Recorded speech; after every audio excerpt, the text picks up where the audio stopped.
thăng ba na zo xin lệ lệ thăng ba na zo tu pin na vai hôm na kem pu tu pin na vai hôm na kem tang to nin nang ahi tang to nin nang ahi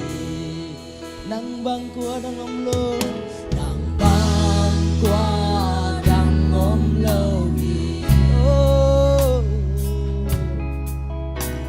xin lệ lệ thang ba na zo tu pin na vai hôm na tu pin na vai hôm na kem tang to nin nang ahi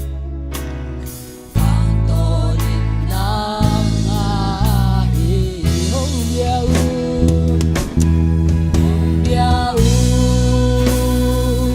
hong pa to yu a xiang thơ bao liên tục bao sang bên bao hong liên sa cu ô nang qua đằng ôm lo hi ô nang bang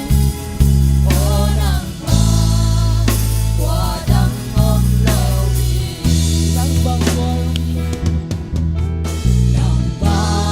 qua đằng ôm lo say xua nang bang ong idom ke hallelujah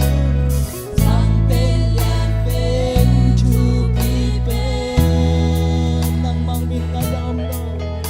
nang mang bin ngai dam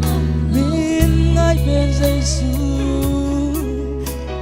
bin chân na tên nang ahi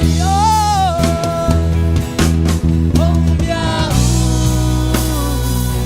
hong pa to yu hallelujah amen a xiang thu bao liên tục bao sang bên bao sang bên bao hallelujah hong liên sa cung Giêsu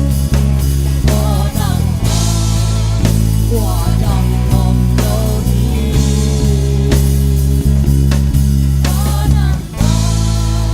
qua đằng ôm lo hi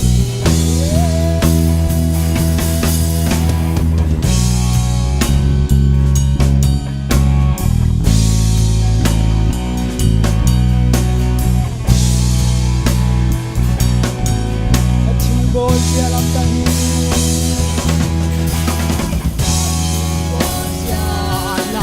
tang hi napil na sui buat lo chupina quango na ku suate đâu bao nang bang qua đằng ôm lo hong bia hey hong pa to yu a xiang thô bao liên tục bao sang bên bao hong liên sa cu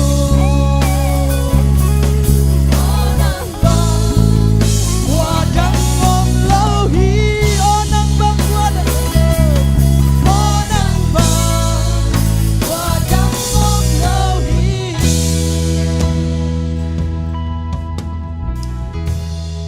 tàu ba kan wa ma mau hi ZPC Paul P nong phu nong lam zo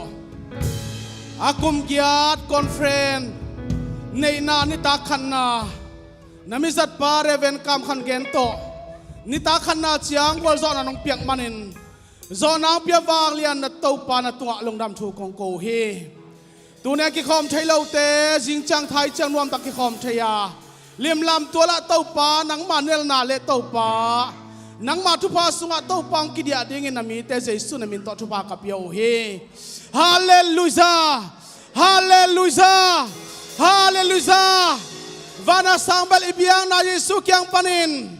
Leitunga umakibat pile hilay mo nam kampete tunga. Ama tu sunga nap sangna ki na ama tu sunga na lai hual nga koma. Ki ken het lava kip da kawa khut kilena. Avan tung komwal isu akop liya ni dongin. Nala tu konga ang kip saka. Sidam na khan saw nating peding le. Ama hoy nate ivek pitan cetunga. Imin malpabel na Yesu minin ong amin ong kip den tahen. Amen.